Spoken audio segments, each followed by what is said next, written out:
ओम शांती. खरं म्हणजे आज या ठिकाणी अचानकपणे बाबा सांगतात ना, जी गोष्ट घडते ती अचानक केव्हाही काही घडू शकते. आज सरांना भेटायला आलो होतो आणि सरांना भेटून खाली उतरलो तर सुनबाई सांगायला लागले की समोर एक्झरसाईज चालू आहे. म्हणून मी तिथं येऊन एक्झरसाईज बघत होतो. कारण ज्या ज्या ठिकाणी एक्झरसाईज असते त्या ठिकाणी जाऊन ती बघणं आणि तिथलं काहीतरी नवीन विशेष घेऊन जाणं हे आपलं वैशिष्ट्य असतं. तर धुळ्यातलं एक सांगतो मी. धुळ्यामध्ये सुद्धा आपले असे भरपूर ग्राउंड आपण सुरू केलेले आहेत. कालच 5 फेब्रुवारीला जवळजवळ धुळ्यामध्ये 40वे ग्राउंड सुरू केलं. खरंच म्हणजे परमपिता परमात्मा शिवबाबांनी आपल्या सगळ्यांसाठी आदरणीय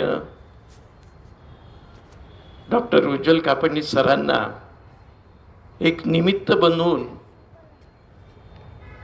फक्त मालेगाव शहरासाठीच नव्हे तर महाराष्ट्रामधील कानाकोपऱ्यापर्यंत, महाराष्ट्रातच नव्हे तर भारतामध्ये, भारताच्या बाहेर देखील जवळजवळ जिथं जिथं आपलं या शिवबाबाचं कार्य चालू आहे त्या त्या ठिकाणी 140 देशापर्यंत ही म्युझिकल एक्झरसाईज आपली पोहोचलेली आहे.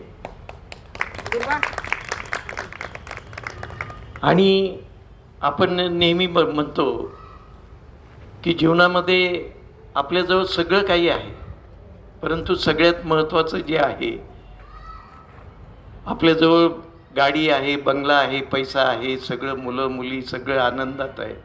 पण आपल्याला सगळ्यात महत्त्वाचं जीवनामध्ये सुख शांती आणि समृद्धी पाहिजे असेल तर आपल्याला शारीरिक स्वास्थ्य सगळ्यात महत्त्वाचं आहे आणि त्याच्याचबरोबर मानसिक स्वास्थ्य देखील महत्त्वाचं आहे.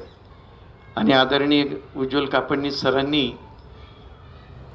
ही बाबांच्या गीतावर जी एक्झरसाईज बसवलेली आहे